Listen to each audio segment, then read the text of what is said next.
The room was filled with the most dangerous men in the city, men who killed without blinking. But everyone was staring at the boy in the corner. He was rocking back and forth, covering his ears, terrified of the noise. The guests, billionaires, politicians, and mobsters sneered at him. They called him broken. They called him a mistake. No one dared to approach him because his father was Dante Moretti, the most ruthless don in the underworld.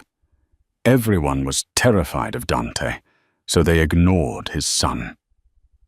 Everyone, except her. When the waitress stepped forward, the music stopped. The guards drew their guns. But she didn't flint. She just held out her hand and whispered 4 words that changed the fate of the crime family forever. This is the story of Sophie, the woman who danced with the devil's son. The chandeliers of the Pierre Hotel ballroom didn't just sparkle. They glared. It was the annual Obsidian Charity Gala, a polite term for the night when the city's legitimate elite rubbed elbows with its illicit rulers. For Sophie, it was just another shift. Her feet ached in the cheap black flats she was required to wear, and her uniform, a starched white shirt and black vest, felt like a straitjacket. Sophie balanced a heavy tray of champagne flutes, weaving through the crowd with the practiced invisibility of the working class. She knew the rules: don't make eye contact, don't speak unless spoken to, and never ever spill a drop. The air in the ballroom was thick with the scent of expensive perfume, cigar smoke, and fear. The fear had a source. He stood near the grand staircase, a man who seemed to suck the oxygen out of the room. Dante Moretti. He was taller than the other men, broad-shouldered, wearing a tuxedo that cost more than Sophie would earn in 10 years. He had dark hair swept back, and eyes the color of a stormy sea, cold, turbulent, and predatory. He wasn't drinking. He wasn't smiling. He was watching the perimeter, his body coiled like a panther waiting to strike. But Sophie wasn't looking at Dante.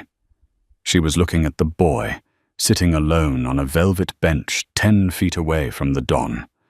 The boy, no older than 8, was dressed in a miniature version of his father's tuxedo. But the bow tie was crooked, and he was rocking back and forth, a rhythmic, frantic motion. His hands were pressed tight over his ears, his eyes squeezed shut. Sophie paused, clutching her tray. She recognized the signs immediately. Her younger brother, who had passed away 3 years ago, had been on the spectrum. She knew that look. The boy wasn't being difficult. He was drowning. The clinking of crystal, the roar of laughter, the live jazz band. It was all an assault on his senses. What broke Sophie's heart wasn't the boy's distress. It was the reaction of the guests. A woman in a silver-sequined dress walked past the boy, accidentally brushing against his knee. The boy flinched and let out a low moan. The woman recoiled, sneering. "Control your child," she muttered to her husband, loud enough for people to hear. "He's disturbing the atmosphere." "It's the Moretti kid," the husband whispered, pulling her away. "They say he's simple, a defect. Shame for a man like Dante to have a weak heir." Sophie's grip on the tray tightened until her knuckles turned white. She looked toward Dante. The Don was occupied, surrounded by 3 large men associates from the Rossi syndicate who were blocking his view of his son. Dante didn't see the woman sneering. He didn't see his son starting to hyperventilate. The boy let out a sharp, high-pitched cry. It cut through the jazz music. The room went silent. Dante's head snapped toward the sound, but he was boxed in by the Rossi men. A waiter near the boy, a man Sophie knew as Greg, rolled his eyes. "Hey kid, shut it," Greg hissed, leaning down. "You're scaring the rich folks." The boy, Leo, panicked. He scrambled backward on the bench, knocking over a pedestal that held a massive floral arrangement. The vase crashed to the floor, shattering into 1,000 pieces. Water and roses spilled everywhere. Leo screamed. It was a sound of pure terror. Greg raised a hand, looking like he was about to grab the boy's arm to haul him away. "Don't touch him." The voice rang out, clear and sharp. It was Sophie. She didn't think. She didn't calculate the risk. She slammed her tray down on a nearby table, not caring that 2 glasses tipped over and sprinted across the polished floor. Greg froze. "Sophie, get back to work. I'm handling this mess." "You're making it worse," Sophie snapped. She dropped to her knees amidst the broken glass and spilled water. She didn't care that the shards were cutting into her stockings. She didn't reach for Leo. She knew better. Touching him now would be like touching a live wire. Leo was curled into a ball, rocking violently, sobbing into his knees. The entire ballroom was staring. The band had stopped playing. The silence was heavy, judgmental, and cruel. Sophie took a deep breath. She blocked out the eyes of the billionaires. She blocked out the terrifying shadow of Dante Moretti, who had just pushed past the Rossi men and was striding toward them with murder in his eyes. She focused only on Leo. 1, 2, 3, 4. Sophie whispered, tapping her hand on the floor in a steady rhythmic beat. Thump, thump, thump, thump.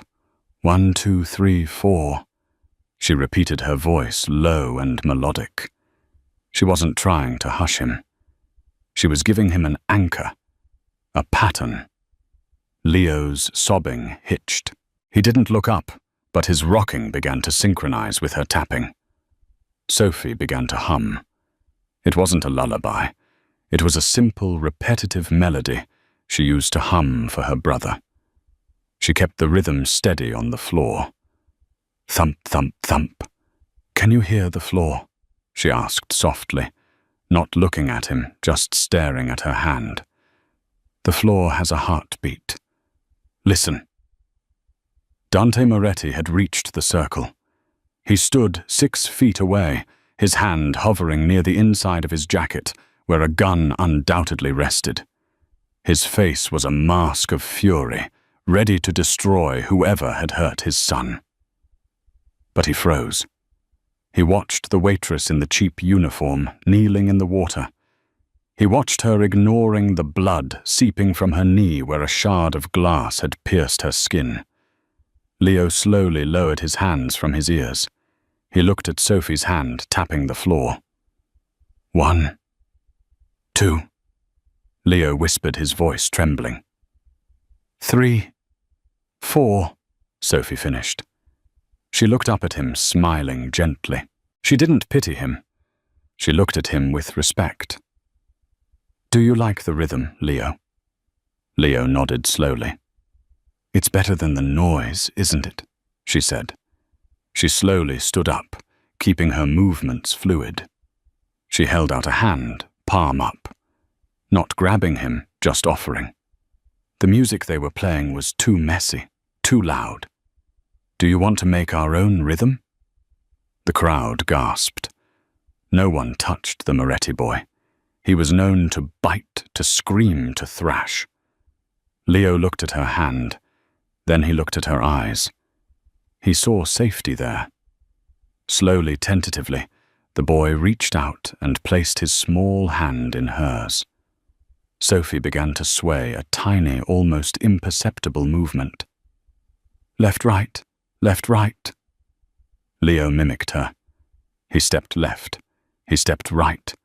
He focused entirely on her voice and her movement, the chaos of the room fading away.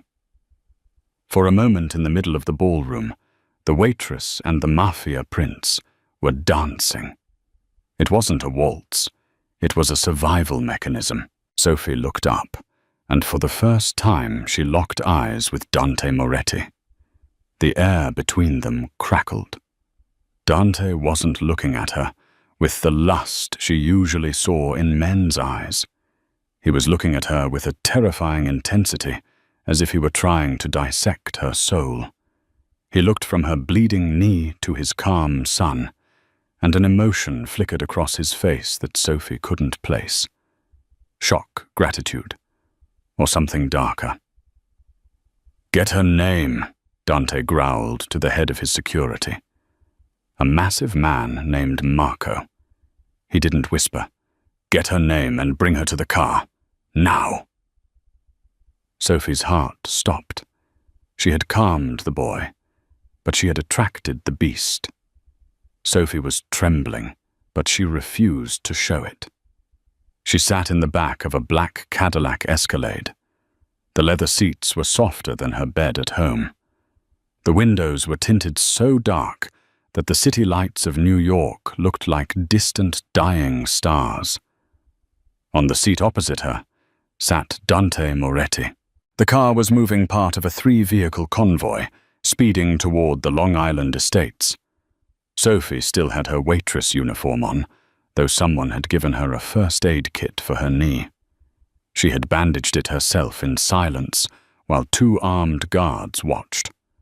Dante hadn't said a word since she was escorted out of the hotel kitchen before she could even clock out.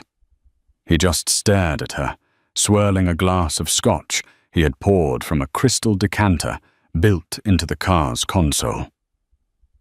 "You're bleeding on my upholstery," Dante said finally. His voice was deep, a baritone that vibrated in the small space. Sophie looked down.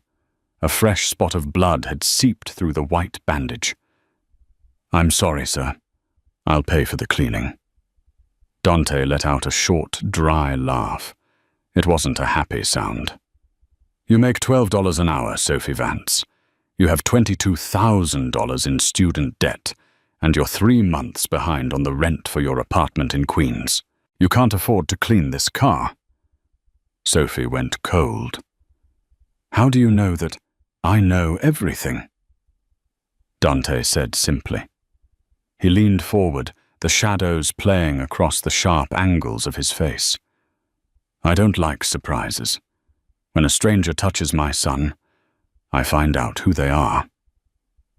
"I didn't mean to overstep," Sophie said, her voice steady, despite her fear. "He was in pain. Everyone was just watching him like he was an animal in a zoo. I couldn't stand it." "And what made you think you could fix it?" Dante asked, his eyes narrowing. "The best doctors in Switzerland couldn't get a Leo to stop screaming during an episode. Specialists, psychiatrists, and you—" A waitress stopped him in 10 seconds. "How—" "They try to fix him," Sophie said, a spark of anger rising in her chest. She forgot for a second that she was speaking to a man who had allegedly buried his rivals in concrete. "Leo isn't broken. He's just overloaded. The world is too loud for him. I didn't try to fix him. I just gave him something else to focus on. A pattern. Control."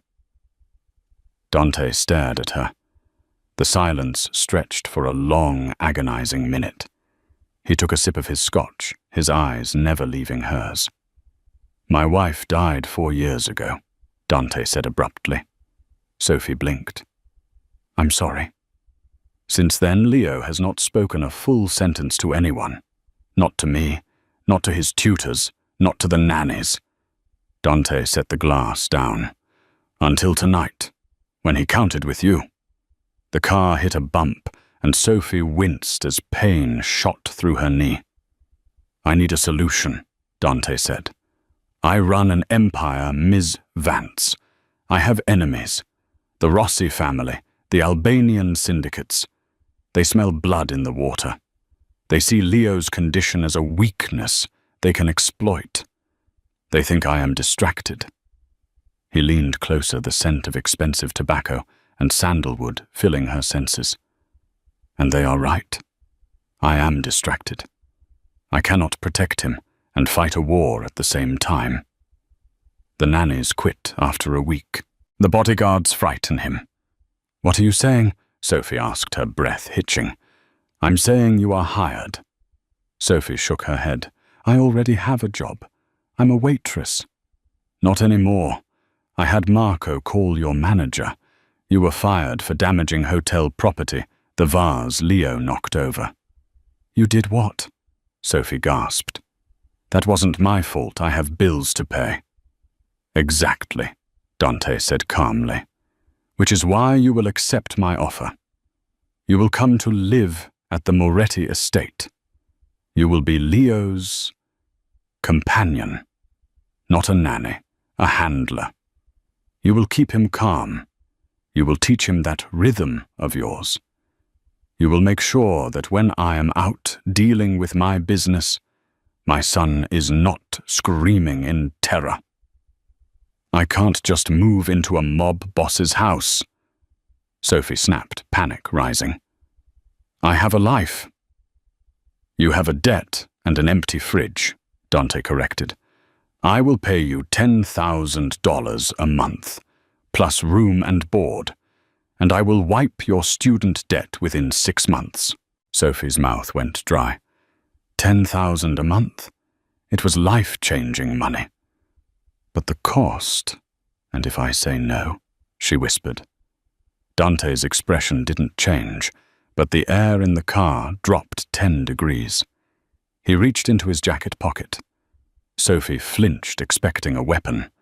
Instead, he pulled out a folded piece of paper and tossed it onto her lap. Sophie unfolded it. It was a photograph. It was a picture of her apartment building, taken from across the street. Taken tonight. The Rossi syndicate saw what happened at the gala, too. Dante said, his voice dropping to a lethal whisper. They saw a woman who could control the Moretti heir. They think you are important to me. Which means you are now a target, Sophie. If you go back to your apartment tonight, you won't survive until morning. They will take you to get to me. Sophie stared at the photo, her hands shaking. The reality of the situation crashed down on her. She had stepped into the spotlight, and now she couldn't step out. So, Dante said, leaning back and buttoning his jacket. It's not a job offer, really. It's protective custody, with a salary. The car slowed down. Sophie looked out the window. Huge iron gates were opening, revealing a sprawling mansion that looked more like a fortress. Armed men patrolled the perimeter with German shepherds. Welcome home, Sophie, Dante said. The car stopped. The door opened. Marco, the giant head of security, stood there. Boss, Marco said, his face grim. We have a problem. Security sweep found something in Leo's bedroom. Dante's face transformed. The cool, calculated businessman man vanished. The monster appeared. What? A doll, Marco said. One of those cheap ones. But someone cut the head off and left it on his pillow. There was a note. Dante uncoiled from the seat, storming out of the car. Show me. Sophie scrambled out after him, her knee throbbing. Wait, where is Leo? He's in the safe room, Marco said, looking at Sophie with suspicion. Dante turned back to her, his eyes blazing with a terrifying fire. You start now. Go to him. Keep him calm. If he cries, the men get distracted. And if the men get distracted, we all die. But go, Dante roared. Sophie didn't argue. She limped toward the massive front doors, entering the lion's den, leaving the safety of her old life behind. Forever. She wasn't just a waitress anymore. She was the only thing standing between a frightened little boy and a war that was about to burn the city down. The safe room was a misnomer. It was a vault. Sophie had followed Marco through a maze of corridors, down a hidden elevator behind a bookshelf in the library, and into a subterranean level that felt more like a military bunker than a home. The walls were reinforced concrete, cold and grey, though someone had tried to soften the blow with expensive Persian rugs and leather furniture. Leo was huddled in the corner behind a massive leather sofa. He wasn't screaming anymore. He was silent. A terrifying, absolute silence that was worse than the crying. Sophie's knee was throbbing, the bandage soaked through with fresh blood, but she ignored it. She limped toward the sofa. "Stay back!" A guard barked from the doorway. He had an assault rifle strapped to his chest. "Mr. Moretti said no one touches the boy until he gets here. If I don't touch him, he's going to retreat so far inside his own head, you might never get him back." Sophie shot back, her voice echoing off the steel walls. She turned her back on the guard, a dangerous move in this world, and knelt on the rug. "Leo," she whispered. No response. The boy was staring at the pattern on the rug, his eyes unblinking. He was dissociating. The threat of the doll, the violence of the image had been too much. Sophie lay down on the floor. It was undignified for a grown woman, especially with armed men watching, but she needed to be on his level. She needed to be smaller than him. "This rug is scratchy," she said softly, scratching the fabric with her fingernail. "Scritch. Scritch. It sounds like a dry leaf. Can you hear it?" Leo didn't move. Sophie closed her eyes. She thought of her brother, how he used to shut down when their parents fought. She started to hum again. Not a song, just a low, vibrating resonance deep in her throat. It was a grounding sound. Minutes passed. The guards shifted uncomfortably. Then a small finger poked Sophie's arm. She opened her eyes. Leo was looking at her. His face was pale, his eyes red-rimmed. "The doll," Leo whispered, his voice barely audible. "It had no eyes." "I know," Sophie said, not sugarcoating it. "It was a mean toy, a broken toy. But we are safe here. Look at these walls. Nothing gets through these walls. We are in a castle, underground." "Like Batman?" Leo asked. Sophie smiled, a genuine, tired smile. "Exactly like Batman. And your dad is out there making sure the bad guys go away." "Dad is scary," Leo said. "Dad is scary to them," Sophie corrected. "So he can be safe for you." The heavy steel door hissed open. The change in air pressure popped Sophie's ears. Dante Moretti walked in. He had removed his tuxedo jacket. His white dress shirt was rolled up to the elbows, and there were dark, wet spots on his cuffs that Sophie knew weren't wine. He smelled of copper and ozone, the scent of violence. He stopped when he saw them, the waitress lying on the floor in her stained uniform, and his son sitting cross-legged next to her, tracing the veins on her hand. Dante's chest heaved. He looked exhausted. For a second, the mask of the Don slipped, revealing a terrified father. "Leo," Dante said, his voice rough. Leo looked up. Usually he would flinch, but with Sophie's hand grounding him, he just nodded. "Hi, Dad. We are in the Bat Cave." Dante blinked, stunned. He looked at Sophie. His eyes traveled from her messy hair to her bloody knee. "Marco," Dante said without turning around. "Get the doctor, for her knee, and bring fresh clothes. Something soft, no uniforms." "Yes, boss." Dante walked over and sat on the expensive leather chair, slumping forward, putting his head in his hands. He didn't look like the most powerful crime lord in New York. He looked like a man carrying the weight of the world. "Is it safe?" Sophie asked quietly, sitting up. Dante looked at her through his fingers. "The house is on lockdown. My men are sweeping the perimeter. The doll was a message from the Rossi family. They wanted to show me they could get into my son's bedroom. How did they get in? Sophie asked. The question hung in the air, heavy and dangerous. Dante's eyes hardened. That is what I'm going to find out. Someone on my staff betrayed me, and when I find them— He didn't finish the sentence. He didn't have to. It wasn't a man, Sophie said suddenly. Dante frowned. What? The person who left the doll? It wasn't a man.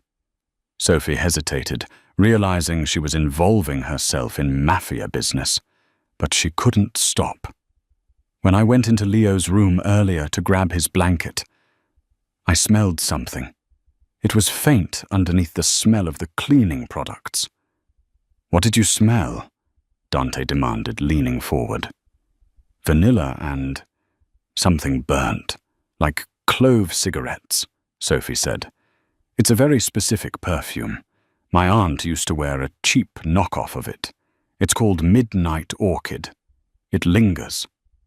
Dante stared at her, his mind racing. He stood up abruptly. Marco. The giant guard reappeared. Who smokes clove cigarettes? Dante barked. Marco hesitated. The new upstairs maid, the one we hired last week. Elena. Dante's face went stone cold. Find her. Now. We can't, boss, Marco said, looking at the floor. She clocked out an hour ago. She's gone. Dante swore a stream of Italian curses that made the air vibrate. He punched the concrete wall, his knuckles cracking against the stone. Leo flinched, curling back into a ball. Sophie moved instantly, placing herself between Dante and his son. She stood up despite the pain in her leg and put a hand on Dante's chest. Stop, she ordered. The room went deathly silent. The guards reached for their guns. No one touched Dante Moretti. No one ordered him to stop. Dante looked down at her hand on his chest. He could snap her neck with one hand, but he felt the heat of her palm through his shirt. He looked into her eyes and saw no fear, only fierce protectiveness. Not for herself, but for his son. You are scaring him, Sophie whispered. Go clean up. Wash the blood off your hands. Change your shirt. Then come back and be his father, not the Don. Dante stared at her for a long, intense moment. His heart was pounding against her hand. He took a deep breath, the red haze of rage slowly fading, replaced by a cold, calculating focus. You have a sharp nose, Sophie, Dante said quietly. He covered her hand with his own for a split second. His skin was rough, calloused. Thank you. He turned and walked out of the vault. Sophie let out a breath she didn't know she was holding. Her legs gave way, and she sank back onto the rug. She was trapped in a bunker with a mafia heir, having just identified a traitor and ordered a killer to calm down. She wasn't a waitress anymore. She was a player in the most dangerous game in the city. 3 days had passed. The Moretti estate was no longer a home. It was a fortress under siege. The security had tripled. Men with earpieces stood at every corner. The windows were covered with steel shutters at night. Sophie had been given a guest suite next to Leo's room. It was larger than her entire apartment in Queens, with a bathroom made of marble and gold. But she felt like a bird in a gilded cage. She hadn't been allowed to leave the property. Marco had collected her things from her apartment, bringing them in cardboard boxes that smelled of her old life. She had settled into a routine with Leo. The boy was brilliant, she realized. He wasn't slow, as the tabloids claimed. He was hyper-focused. He loved patterns, numbers, and music. They spent the mornings in the music room. Sophie played the piano badly, picking out simple tunes with one finger, and Leo would correct her, hitting the right keys with perfect pitch. "No, Sophie, it's C-sharp, not C." Leo would say, his brow furrowed. "Show me." She would smile, and he would. Dante watched them. Sophie could feel his eyes on her constantly. He watched from the doorway of the music room. He watched from the balcony as she walked with Leo in the enclosed garden. He watched her on the security monitors in his office. He was trying to figure her out. He couldn't understand why she was there. Everyone in his life wanted something: money, power, protection. But Sophie hadn't asked for a dime. She hadn't asked for jewelry. She just asked for lactose-free milk, for Leo and a specific type of sensory clay. It was Thursday morning, and the tension in the house was palpable. The hunt for Eleanor, the traitorous maid, had gone cold. Dante was like a caged tiger pacing the halls. Breakfast was served in the solarium.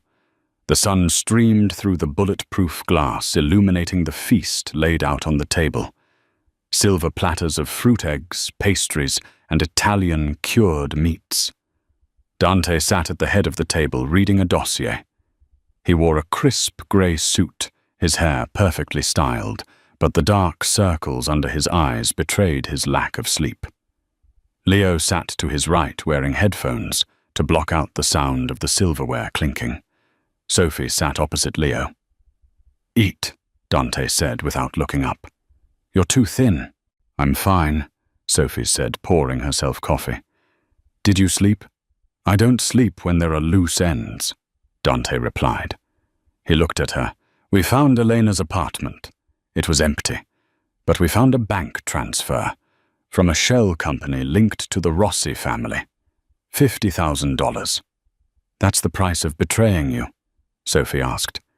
"It seems low." "Life is cheap in this city," Dante said darkly.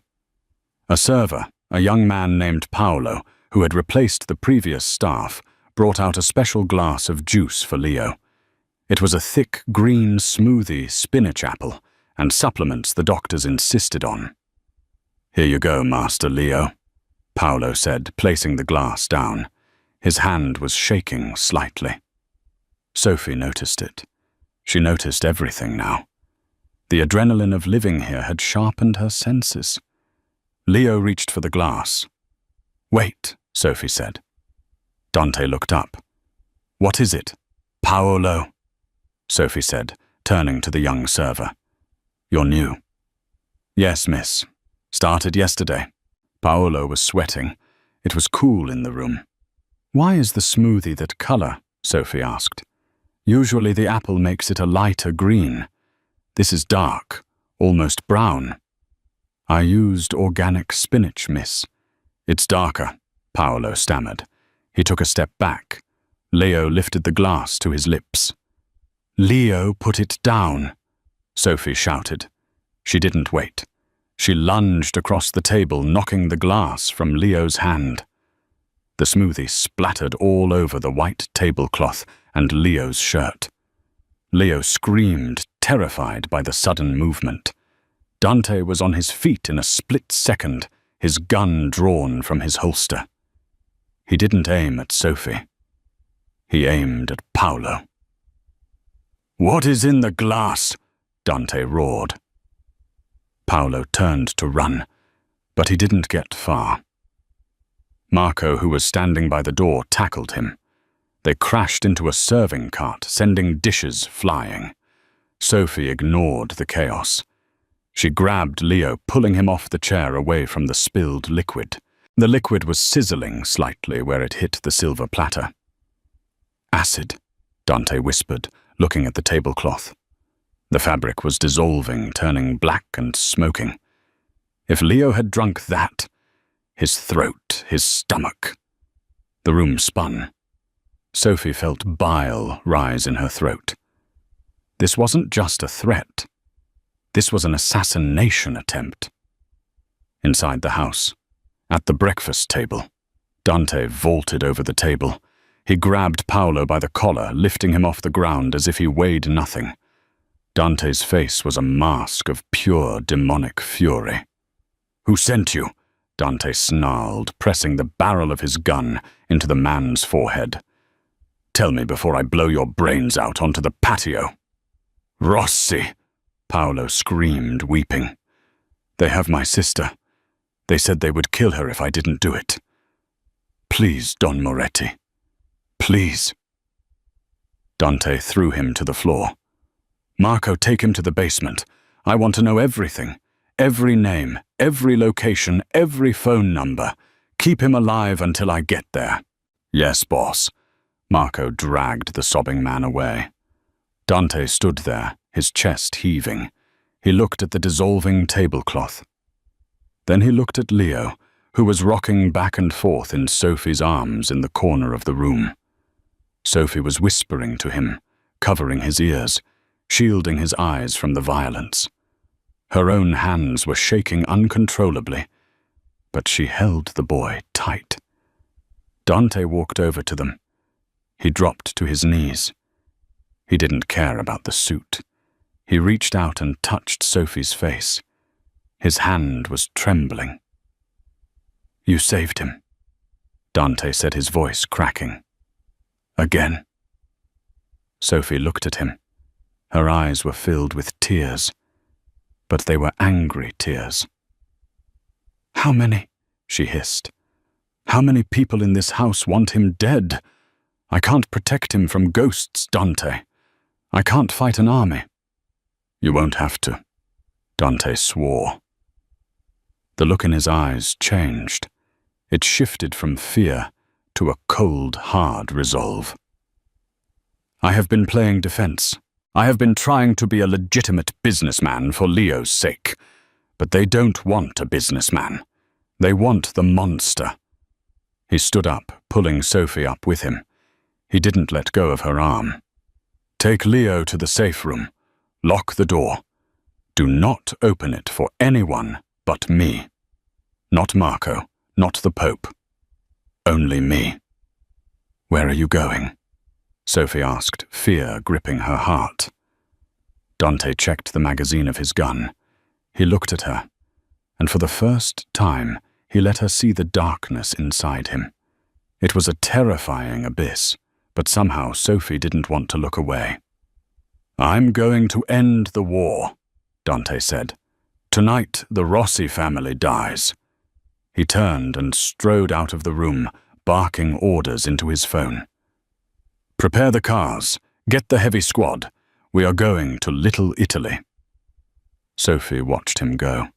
She picked up Leo, who was clinging to her like a koala. "Come on, Leo," she whispered, her heart pounding against her ribs like a trapped bird. "Back to the Batcave." As she ran toward the library, she realized something that terrified her, more than the acid or the guns. She wasn't just afraid for Dante Moretti. She was afraid of losing him.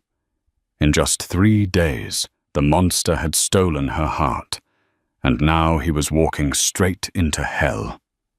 The silence in the bunker was deafening. 6 hours had passed since Dante left. Sophie had exhausted every game, every song, and every distraction she knew to keep Leo calm.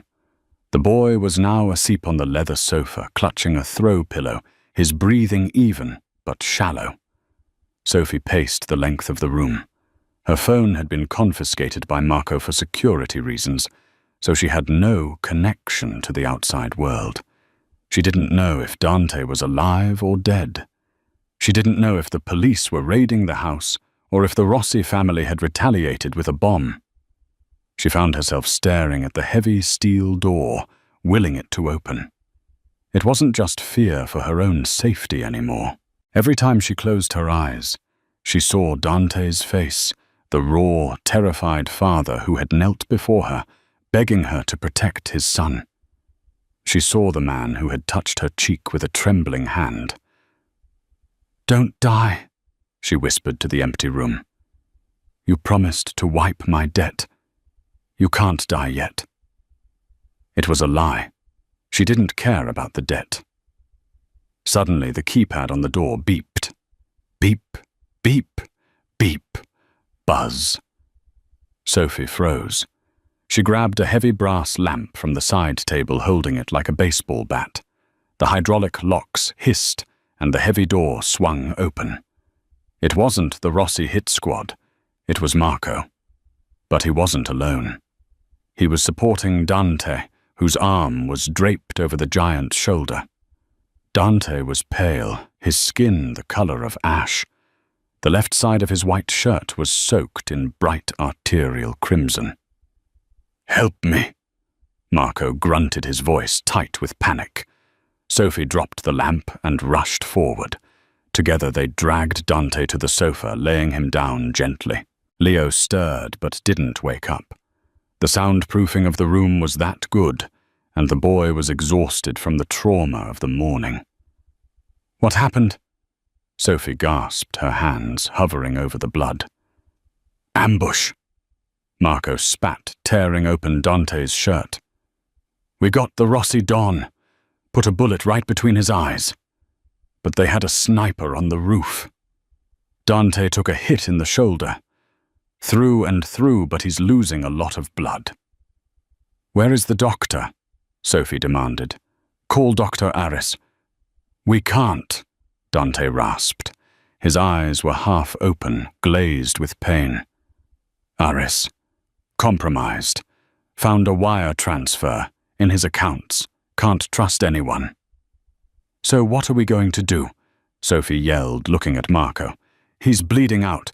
I have a field medic kit," Marco said, pulling a large orange box from a hidden compartment in the wall. "I know the basics. Pressure, bandage. But I have hands the size of hams. I can't stitch the artery if it's nicked. I need dexterity." Marco looked at Sophie. Then he looked at her long, slender fingers, the fingers that played the piano, the fingers that tapped rhythms to calm a child. "You have to do it," Marco said. "Me." Sophie recoiled. "I'm a waitress. I serve pasta. I don't perform surgery." "You're the only one here who isn't a traitor or a target," Dante whispered. He reached out and grabbed her wrist. His grip was weak, slippery with blood. "Sophie, please." Sophie looked at him. She saw the life fading from his eyes. If she said no, he died. If he died, Leo was an orphan in a world of sharks. "Give me the kit," Sophie said, her voice turning steel hard. "Marco, hold the flashlight, and give me your belt. We need a tourniquet." For the next hour, the bunker became an operating theater. Sophie's world narrowed down to the wound. It was ugly. The bullet had torn through the deltoid muscle. But thankfully, it had missed the bone and the major brachial artery. It was a venous bleed, messy but manageable if stitched quickly. She poured antiseptic over the wound. Dante hissed through his teeth, his back arching off the sofa, but he didn't scream. He wouldn't wake Leo. "Thread," Sophie commanded. Her hands, which usually shook when she was nervous, were steady now. It was the rhythm. In, out. Loop, pull, in, out. Loop, pull. She treated it like a pattern, like the tapping on the floor. "Talk to me." Dante gritted out, sweat pouring down his face. "Distract me." "You're arrogant," Sophie said, focusing on a particularly difficult stitch. "You think you can control everything. You treat people like chess pieces." "I have to," Dante gasped, "or we die." "You don't have to be alone," Sophie murmured. "You have people who care. Leo cares. He asked about you all day." "He scares me," Dante admitted. The confession was shocking. "I look at him, and I don't know how to reach him. I feel like I failed him." "You didn't fail him," Sophie said, tying off the last stitch. She grabbed a clean towel and pressed it against the wound. "You just speak a different language. He speaks in silence. You speak in shouting. You just need a translator." She looked up. Dante was watching her. The pain was still there, but his eyes were clear. "Are you applying for the job?" he whispered. "I think I just did," Sophie replied, wiping blood from her forehead with the back of her wrist. Dante reached up with his good hand. He cupped her face, his thumb tracing her cheekbone. It was an intimate electric touch that sent a jolt straight to Sophie's core. "You are incredible, Sophie Vance," he murmured. "If I survive this night, I'm going to give you the world." "Just give me a bandage," Sophie said, her voice trembling, "and stay alive." Dante's eyes fluttered shut.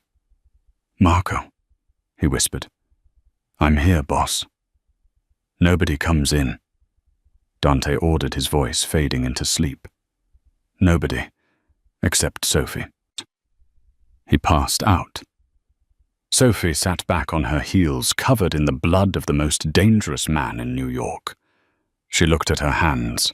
She had just sewn a Mafia Don back together. She looked at Leo still sleeping soundly. Then she looked at Dante. She realized with a terrifying jolt that she wasn't just doing this for the money anymore. She was falling in love with the broken family in the bunker, and that was the most dangerous thing she could possibly do. The morning sun didn't reach the bunker, but Marco's radio brought the dawn. "It's done," the voice on the radio crackled.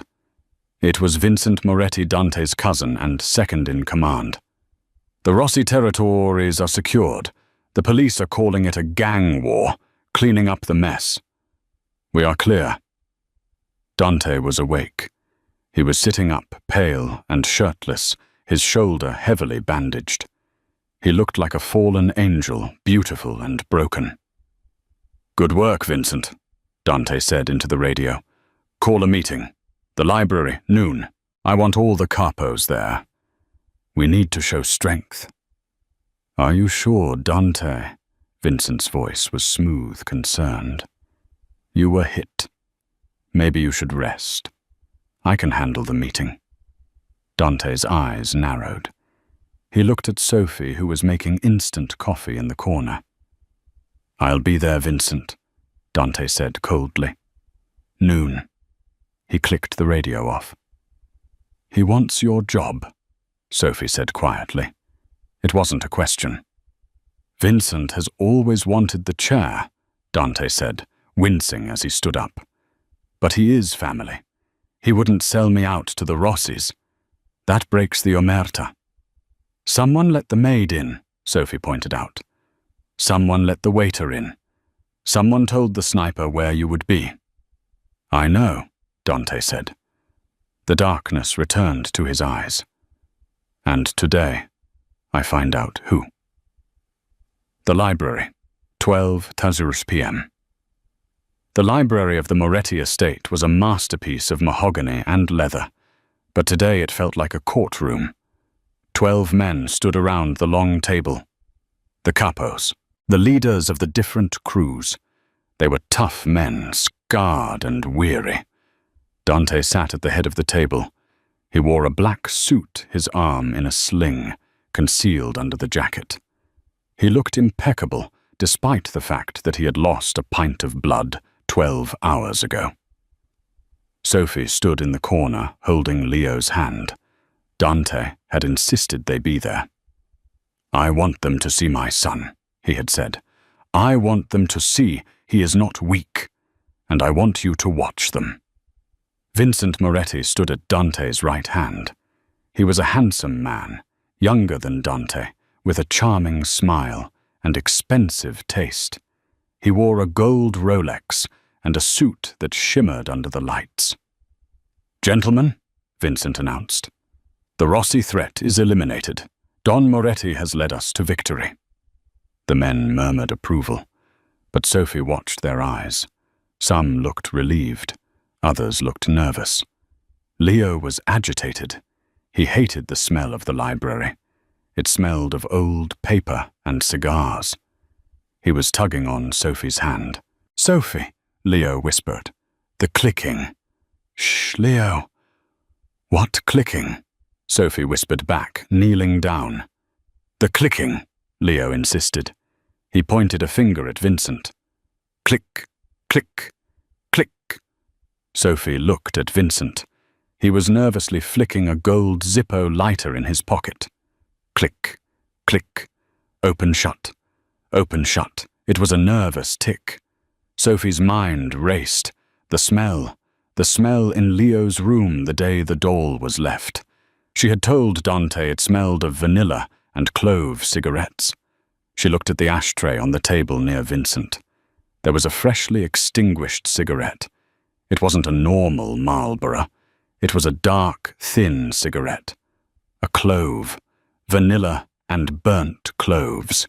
Sophie's heart hammered against her ribs. She looked at Vincent's shoes. They were Italian leather, pristine. But on the heel of the right shoe there was a tiny smudge, a smudge of green. Green smoothie. Paolo, the waiter who tried to poison Leo, had spilled the smoothie everywhere. Vincent must have been in the kitchen or near the staff entrance before the meeting, or maybe he had met with Paolo before the attempt. Sophie looked at Dante. He was mid-speech, talking about loyalty. "Loyalty is the currency of our world," Dante was saying, "and betrayal is a debt that must be paid in blood." Sophie squeezed Leo's hand. She needed to tell Dante, but she couldn't just shout it out. Vincent was armed. His men were in the room. She needed a signal. She remembered the piano. "Leo," she whispered, "do you remember the song we played yesterday, the one about the storm?" Leo nodded. "Beethoven, The Tempest. Can you go play the opening notes on the piano?" Sophie asked. "Just the loud ones." The grand piano sat in the corner of the library. "Now?" Leo asked. "Yes, loud." Leo pulled away from her. He walked across the room. The capos stopped talking. They stared at the autistic boy, wondering what he was doing. Vincent frowned. "Dante, maybe the boy should go back to his room. This is business."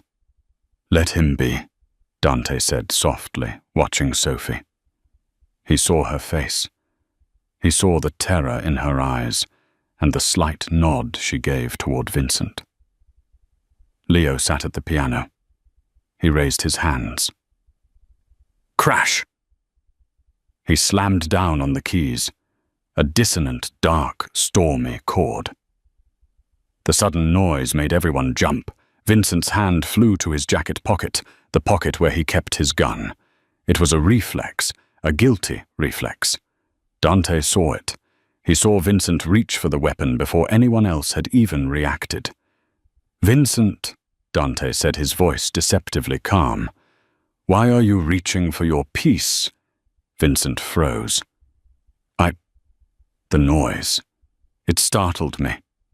"You're jumpy," Dante said. He stood up slowly, like a man who has something to hide. "I have nothing to hide, cousin," Vincent said, a sheen of sweat appearing on his upper lip. "Sophie," Dante said, not taking his eyes off Vincent. "What does the room smell like?" Sophie stepped forward. Her legs were shaking, but her voice was clear. "It smells like vanilla," she said. "And cloves. The same smell that was in Leo's room when the doll was left on his pillow." The room went silent. The other capos looked at Vincent. They smelled the smoke coming from his direction. "That's ridiculous." Vincent laughed, but it was a high, nervous sound. "I smoke cloves, so do 1,000,000 people." "And the shoe," Sophie added. "You have green spinach on your heel, Vincent, from the kitchen, from when you paid Paolo to poison the smoothie." Vincent's face crumbled. The mask of the charming cousin vanished, replaced by the snarl of a trapped rat. "He's weak," Vincent screamed, pulling his gun. "He cares more about that retard son of his than the business I did it for the family." He aimed the gun at Dante, but Dante was faster. He didn't even draw a weapon. He grabbed a heavy crystal whiskey decanter from the table and hurled it. It smashed into Vincent's face with a sickening crunch. Vincent's gun went off the bullet, shattering a window, but he fell backward, blood pouring from his nose. Before Vincent could hit the floor, Marco was on him. 2 other capos drew their guns and aimed them at Vincent's head. Dante walked around the table. He stood over his cousin, who was groaning on the Persian rug. "You call my son weak," Dante whispered. "He just exposed you with a piano chord. He is smarter than you will ever be." Dante looked at the other capos. "Take him to the warehouse. I will deal with him personally tonight." As they dragged the screaming Vincent away, Dante turned to Sophie. The adrenaline was fading, leaving her dizzy. She swayed. Dante caught her. He pulled her into his chest right against his uninjured side. He buried his face in her hair, inhaling deeply. "You did it," he whispered into her ear. "You saved us both." Sophie clung to him. She looked over Dante's shoulder and saw Leo still sitting at the piano watching them. Leo played one final note. A soft, high C. A note of resolution. But as Sophie looked at Dante, she knew the story wasn't over. The war was won, but the hardest part was just beginning. Now they had to figure out how to be a family. And there was one secret left. A secret Sophie had been keeping from Dante about her own past. A secret that was about to come knocking on the front door. 2 weeks had passed since the betrayal, and the Moretti estate had transformed. The heavy gloom was replaced by a fragile peace. Mornings were spent in the garden with Leo, who was now speaking in full sentences, and evenings were spent with Dante, who watched them with a look of wonder, as if he couldn't believe this domestic happiness was real. But Sophie knew she was living on borrowed time. The past always collects its debts. It happened on a rainy Tuesday. Dante summoned her to his study. The moment she entered, she felt the temperature drop. The fire was roaring, but Dante's eyes were cold, dead cold. Marco stood by the door, his hand hovering near his holster. "Sit down, Sophie," Dante said. His voice was devoid of the warmth that had grown there over the last 2 weeks. "Is it Leo?" she asked, her heart hammering. "Leo is fine. We are talking about you." Dante tossed a manila folder onto the mahogany desk. It slid across the surface and stopped right in front of her. "I told you I find out everything. It took the FBI contacts time to unseal the records, but they found it." Sophie opened the folder with trembling hands. Inside lay a copy of a birth certificate. It didn't say Sophie Vance. It read, Sofia Valenti. Valenti! Dante spat the name like a curse. The daughter of Carlo Valenti, the man who testified against my father 20 years ago, the biggest rat in the history of the New York mob. Dante slammed his hands on the desk, leaning over her, his shadow consuming her. "You are the daughter of the man who tried to destroy my family." "I am not my father," Sophie cried, standing up, tears streaming down her face. "I was 6 years old when we went into witness protection. I didn't choose that life. I ran away when I was 18, because I couldn't stand the lying. I changed my name back to Sophie because I wanted to be me, not a ghost." "Did you know who I was?" Dante demanded. "Yes, everyone knows who you are. But I didn't come for revenge. I was a waitress. I saw a little boy hurting and I helped him. That is all. In my world, blood tells," Dante roared. He pulled a sleek black Beretta from his drawer. The metal glinted in the firelight. "Maybe you're playing the long game, waiting to strike from the inside." I saved Leo from acid. Sophie shouted, her fear turning into righteous anger. I sewed your shoulder when you were bleeding to death. If I wanted you dead, Dante, you would be buried already. My father taught me that a man who trusts is a man who dies, Dante said, though the gun wavered slightly. Your father was wrong. Sophie stepped around the desk. She walked straight up to the barrel of the gun. She pressed her chest against it, right over her beating heart. Dante froze. His eyes widened. Pull the trigger, Sophie whispered. If you think I am my father, do it. If you think the last 2 weeks were a lie, do it. I have nowhere else to go. You and Leo, you are all I have. Dante stared at her. He looked into her green eyes and saw no deception, only a terrifying amount of love. He looked at her hands, the hands that had calmed his son, the hands that had saved his life. He realized that for 20 years he had lived by a rhythm of death. Sophie was offering him a rhythm of life. His hand shook. A single tear escaped his eye. Slowly, agonizingly, he clicked the safety on and dropped the gun on the desk. I can't, he choked out. I don't care who your father was. You are Sophie. You are mine. He pulled her into a crushing embrace, burying his face in her neck, shaking with the release of a lifetime of paranoia. Suddenly, the heavy door creaked open. Leo stood there clutching a drawing. He saw his father crying. He saw Sophie holding him.